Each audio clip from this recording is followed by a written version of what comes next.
सोनिया जी भी हमारे साथ जुड़ी हुई, मैं फौरन आ रही हूं। लेकिन विशाल मिश्रा जी, बीजेपी से पलटकर पूछा जाएगा ना, चाहे वो शुभेंदु अधिकारी हो, चाहे वो हिमंता विश्व शर्मा हो, छगन भुजबल हो, कई ऐसे नाम हैं जिनके खिलाफ जांच चल रही है। तो अगर बीजेपी में कोई शामिल हो जाए तो फिर वो पाक साफ है उधर रहे तो उसके खिलाफ जांच जारी रहेगी। विशाल मिश्रा जी। देखिए चित्रा जी, विपक्ष के पास ये बहुत बढ़िया आरोप लगाने का मौका रहता है कि सरकार केवल विपक्षी नेताओं पर ईडी और सीबीआई का इस्तेमाल कर रही है। तो मैं एक सवाल पूछना चाहता हूं कि अगर गलत इस्तेमाल हो रहा है तो न्यायालय के दरवाजे खुले हैं ना। आप मुझे बताइए किसने रोका है? सांच को आंच किया। लेकिन सांच को आंच तब आती है कि जब कहीं ना कहीं उसके पीछे कोई ना कोई सच्चाई होती है। ये जो विपक्षी गठबंधन की बात चल रही है, महागठबंधन की, हमें आप बताइए ये किस बात के गठबंधन की बात हो रही है? क्या इसमें लोग करप्शन में नहीं इन्वॉल्व हैं? क्या इनके खिलाफ जांच नहीं चल रही? तो मैं बताना चाहूंगा, स्वतंत्रता के दिन, आजादी के दिन 15 अगस्त को लाल किले की प्राचीर से प्रधानमंत्री जी ने क्या कहा था कि ये अमृत काल है। जब उन्होंने 5 प्रण लिए थे, उन 5 प्रण के साथ उन्होंने ये भी कहा था कि पहला कर्तव्य है भ्रष्टाचार के खिलाफ जीरो टॉलरेंस, और दूसरा कर्तव्य उन्होंने बताया था कि भाई भतीजावाद से मुक्ति।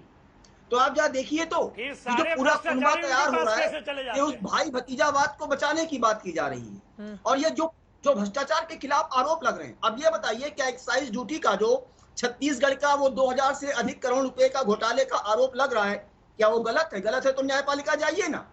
36 वादे किए थे ना। अब अभी यहाँ पर कुछ देर पहले किसानों के कर्ज माफी की बात हो रही थी, 10 दिनों के अंदर माफ कर दिया जाएगा, घोषणा पत्र में था। मैं पूछता हूँ 10 दिनों के अंदर कितने किसानों की कर्ज माफी की गई? बताता हूँ मैं। हाँ।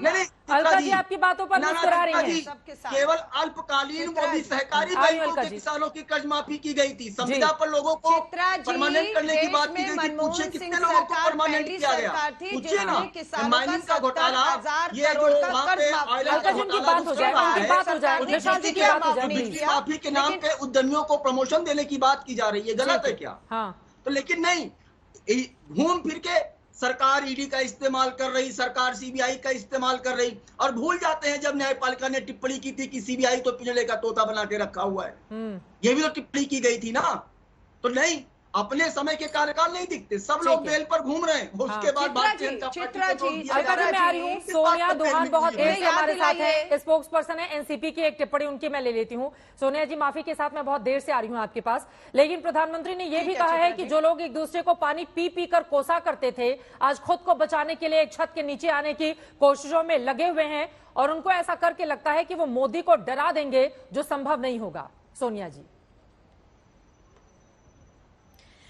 मैं कुछ चीजें कहना चाहूंगी। पहली बात, एक तो मोदी जी से मैं एक हाथ जोड़ के विनती करना चाहूंगी कि वो देश के प्रधानमंत्री हैं, बीजेपी के प्रधानमंत्री नहीं हैं, पहली बात। दूसरी बात, मोदी जी हर बार बोलते हैं भ्रष्टाचार मिटा दूंगा, ना खाऊंगा ना खाने दूंगा।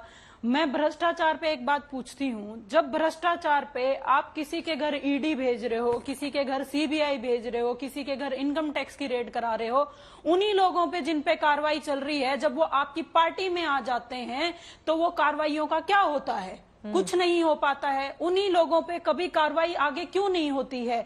आप एक जगह पे, एक मध्य प्रदेश में, एक स्टेट में छाती पीट पीट के कह रहे थे कि मैं क्या बोलते हैं, एक क्या नाम दे रहे थे एनसीपी को, नेशनलिस्ट करप्ट पार्टी। क्या हुआ? उस नेशनलिस्ट करप्ट पार्टी के जिन लोगों पे भी केस चल रहे थे, वो सारे लोग आज आपकी बीजेपी करप्ट पार्टी के अंदर हैं।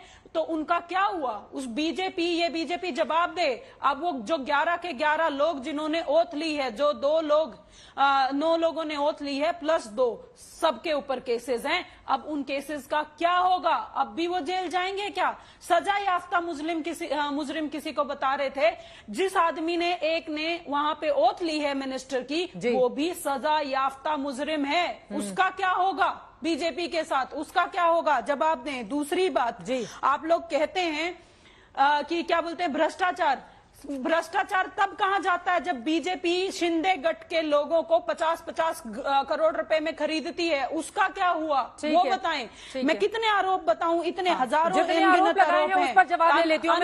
जल्दी से, अनगिनत आरोप है जिन 11 लोगों को आपने शामिल कराया है। दूसरी बात, वो बीजेपी की वॉशिंग मशीन में जाकर धुलकर पाक साफ हो जाएंगे क्या, या उनके खिलाफ भी जांच जारी रहेगी? अमित मालवीय जी, जो सवाल उन्होंने किया है। सजा याफ्ता मुजरिम है उनमें एक, सजा याफ्ता मुजरिम है। सवाल ये है कि ये एनसीपी की प्रवक्ता कैसे है? एनसीपी तो आज अजीत पवार के साथ खड़ी है, ये शरद पवार गुट की प्रवक्ता हो सकती है, एनसीपी की प्रवक्ता नहीं है। पहली बात। दूसरी बात, जो लोग जिनके ऊपर कार्रवाई हो रही है, ये एजेंसीज के जांच के घेरे पे है, उनके ऊपर कार्रवाई होती रहेगी, उन पर एजेंसीज की जो प्रक्रिया है वो होगी, उसमें कोई अड़चन कहां है।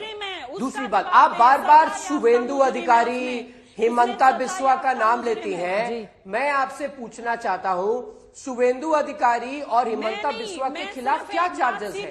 टीएमसी के नेता शुभेंदु अधिकारी के खिलाफ कोर्ट में गए थे, कोर्ट ने उनकी अर्जी को खारिज कर दिया। सोनिया जी, जब आप जान लेते हैं, स्वाभाविक बात है कि ये सिर्फ राजनीतिक बयानबाजी के लिए इन नामों को लिया जाता है और इसका कोई औचित्य नहीं है। मैं दोबारा कहता हूं, और वो 11 लोग नेताओं पर, चाहे वो भाजपा के हो चाहे विपक्ष दल के हो, अगर उन पर एजेंसीज की कार्रवाई हो रही है तो कार्रवाई होती रहेगी और जो दोषी पाया जाएगा उसके पास जो कानून के अंतर्गत जो प्रावधान है उसके खिलाफ उनके अगेंस्ट जजमेंट दिया जाएगा।